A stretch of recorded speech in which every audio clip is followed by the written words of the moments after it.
दूध भारी फॅट भारी SNFB भारी ही किमया फर्टिमिन प्लस ची सारी। गोकुळच्या महालक्ष्मी पशुखाद्य कारखान्यानं आपल्या दूध उत्पादकांसाठी नव्यानं उपलब्ध केलेलं सीविड युक्त मिनरल मिक्सचर फर्टिमिन प्लस। दुधाला रेट वर्षाला वेद आपल्या डेअरीतून आजच आणा फर्टिमिन प्लस। देव परिसरातील 100 वर्षापूर्वीच्या ज्या इमारती आहेत या इमारतींचा वर्षानुवर्ष रखडलेला पुनर्विकासाचा जो मार्ग आहे तो मोकळा झाला पाहिजे। आणि त्या संदर्भामध्ये मी जेव्हा नगरविकास मंत्री होतो त्यावेळेस देखील गृहनिर्माण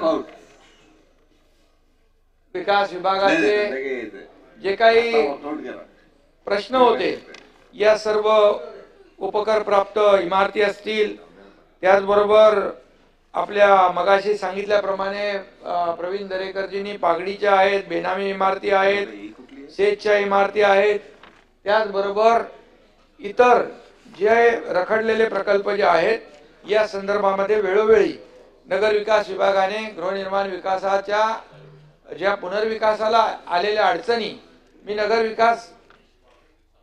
नगरविकास मंत्री असताना अनेक निर्णय आपण घेतले।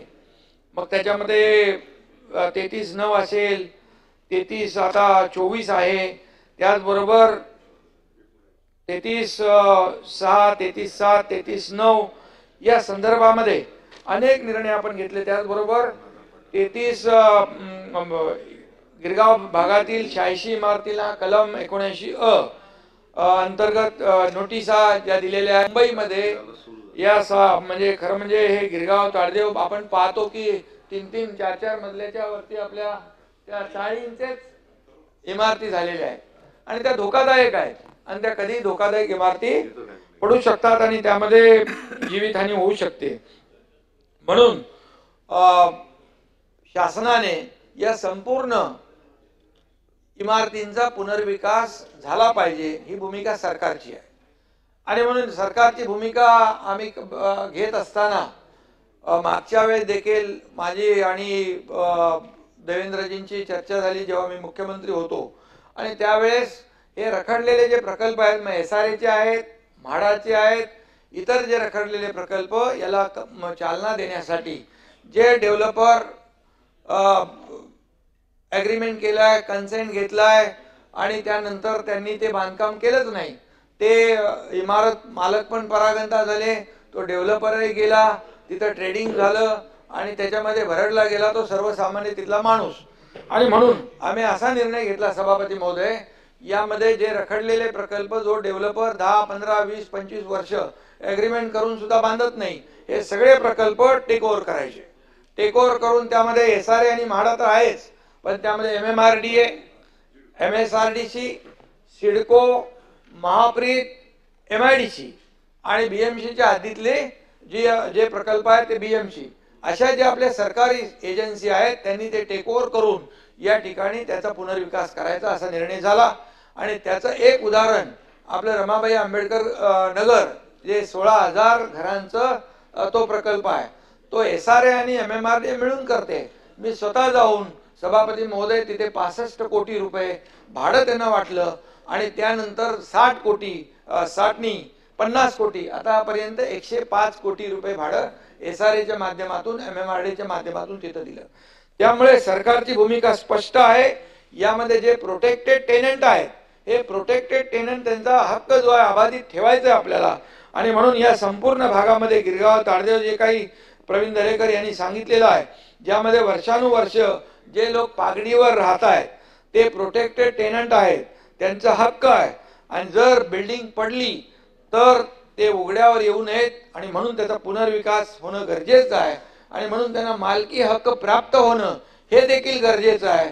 आणि म्हणून मालकी हक्क प्राप्त करून देण्यासाठी जर मालक पुढे येत नसेल तर त्याचा देखील सिव्हिल राईट जो आहे तो देखील प्रोटेक्ट करून म्हणजे तर मग कॉम्पन्सेशन असेल, रेडी रेकनर, त्याच्यामध्ये कॅश कॉम्पन्सेशन असेल, TDR असेल, FSI असेल, या माध्यमातून त्याचा देखील हक्क अबाधित ठेवून या पुनर्विकासाचा मार्ग मोकळा करण्याची भूमिका सरकारची आहे।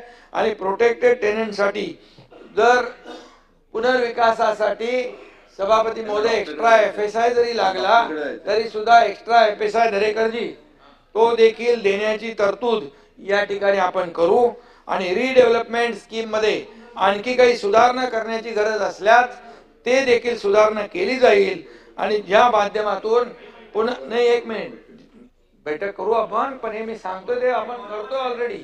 आणि म्हणून पुनर्वसन प्रकल्प जे रखडलेले आहेत यांना पुनर्विकासाचा मार्ग मोकळा करण्यासाठी आपण कुणावरही अन्याय करणार नाही. मालकाला वाटतं ही इमारत पडली, जमीन मोकळी झाली, माझ्या मालकीची मी तिथे टॉवर बांधेन, असं होणार नाही. आणि म्हणून जे लोक राहतात तिथं त्यांची पुरेपूर नोंद सरकार घेईल आणि जेव्हा पुनर्विकास सुरू होईल त्यावेळेस देखील या सर्व जुन्या लोकांना त्यांचं हक्काचं घर मिळाल्याशिवाय त्याला कुठली परवानगी देखील सरकार देणार नाही. आणि म्हणून मालकाचा हक्क अबाधित ठेवून त्याला जे काही कॉम्पन्सेशन द्यायचं आहे ते देखील आपण देऊ, त्याच्यावरही अन्याय होणार नाही. परंतु जे राहत आहेत लोक, ते जे लोक राहत आहेत त्याच्यामध्ये टेनंट जे आहेत, टेनंट त्यांना मालकी हक्काचा जो काही त्यांचा गेले अनेक वर्षे राहत आहेत त्यांना कुठल्याही परिस्थितीमध्ये मुंबईकरांना बेघर होऊ देणार नाही. आपली भूमिका सरकारची आहे की आता मुंबईकर अशामुळे फार बदलापूर अंबरनाथ तिकडे गेलाय, इकडे नालासोपारा वसई विरारला गेलेला आहे. आणि म्हणून फक्त मुंबईकर निवडणुकीपुरता लक्षात न ठेवता बाहेर गेलेला मुंबईकर वापस मुंबईत आणण्याचं काम हे सरकार करेल. आणि त्यामुळे यामध्ये कुठल्याही परिस्थितीमध्ये रिडेव्हलपमेंट पुनर्विकासामध्ये कुठल्याही परिस्थितीमध्ये जे टेनंट आहेत, जे प्रोटेक्टेड टेनंट आहेत, जे वर्षानुवर्ष राहत आहेत त्यांचा जो हक्क आहे तो त्यांना दिला जाईल. आणि मालक जे आहेत त्या मालकाने देखील याच्यामध्ये सहकार्य करावं.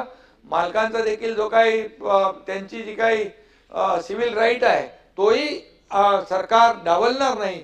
परंतु जर त्या उपर देखील सरकारने मालकाने सहकार्य केलं नाही तर सरकार त्याच्यासाठी विशेष नियम कायदा बनवून या ठिकाणी टेनंटला प्रोटेक्ट करेल.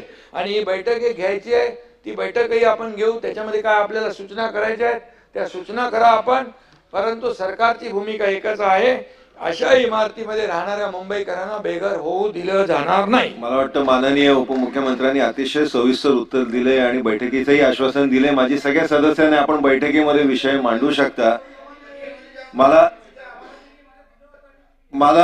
माझी विनंती, एक मिनिट सचिन भाऊ, एक आपण 2-3 लोकांच्या एकसाथच सूचना घेऊ. लक्षवेधीसाठी मला मान्य आहे 20 लक्षवेधी आहेत, खाली पण लक्षवेधी आहेत. आम्हाला ते टाइम मॅनेज करायला अवघड होतंय.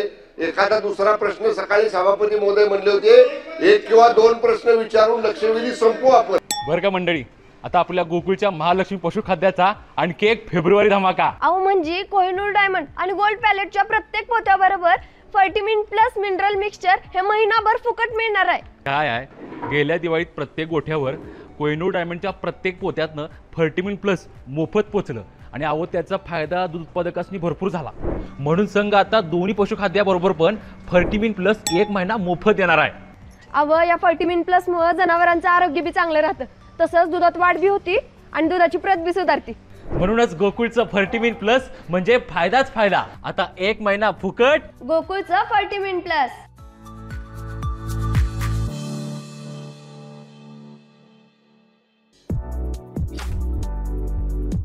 ताज्या घडामोडींसाठी RK न्यूजच्या YouTube चॅनेलला सबस्क्राईब करा आणि बेल आयकॉनला क्लिक करायला विसरू नका.